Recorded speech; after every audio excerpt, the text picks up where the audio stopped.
Welcome back to the Maharashtra boat YouTube channel. मित्रांनो, या व्हिडिओमध्ये आपण इंग्लिशचे मोस्ट IMP ॲप्रिसिएशन बघणार आहोत. तर हा व्हिडिओ नक्की शेवटपर्यंत बघा.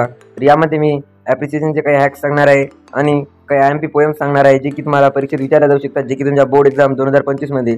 तर चला व्हिडिओला सुरुवात करूया. तर सर्वात पहिले बघूया जी की आपल्याला ॲप्रिसिएशनमध्ये काय काय विचारलं जाते. तर पॉईंट वाईज नाही तर आपल्या पॅराग्राफ फॉर्मॅटमध्ये लिहायला लागते.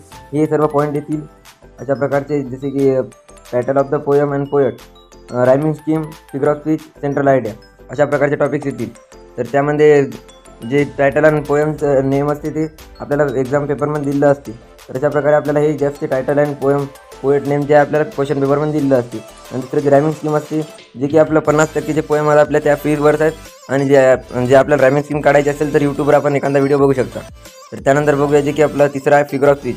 तर 2 फिगर ऑफ स्पीच जे की फिक्स असतात मित्रांनो, जे की अलिट्रेशन आणि रिपिटेशन, ते आपल्याला प्रत्येक पोएममध्ये पाहायला मिळतात. ते आपल्याला जसं तसे लिहून टाकायचे आहे. आणि चौथा जो आहे, जर आपल्याला सेंट्रल आयडिया आणि थीम लिहायची असेल तर आपल्याला काही सर्व पोएमचे काही मेन पॉईंट्स आपल्याला लक्षात ठेवायचे आहेत. किंवा जर एखादी पोएम दिली असेल तुम्हाला ॲप्रिशिएशनसाठी, तर ते वाचून आपण तिचा अर्थ काढून आपण तिथले 1-2 पॉईंट लिहू शकतो. अशा प्रकारे आपल्याला सेंट्रल आयडियाची पण लिहून घ्यायची आहे. तर हे काही हॅक्स आहेत जे की आपण ॲप्रिशिएशनला कव्हर करू शकतो. जसे की इथं बघू शकता, टायटल आणि पोएटचं नेम दिलं असते पहिलं आहे. आणि दुसरं जे आपलं रायमिंग स्कीम, तुम्हाला ह्याचे एवढ्या पोएम आहेत ते फ्री वर्ड्स पोएम आहेत. आणि जे काही पोएम असतील ज्याच्या रायमिंग स्कीम काढायची आपल्याला ट्रिक यूट्यूबवर पाहून घ्यायची आहे. आणि त्यानंतर आपण बघूया जे की 2 फिगर ऑफ स्पीच जे की फिक्स असतात, लिटरेशन आणि रिपिटेशन. आणि नाहीतर एखादं तुम्ही तर सापडू शकता जे की आपल्याला जर येत असेल तर. त्यानंतर मेन पॉईंट अंडरस्टँड करायचं. तर हे सर्व हॅक आहेत. त्यानंतर काही IMP पॉईंट्स बघूया जे की विचारले जाऊ शकतात.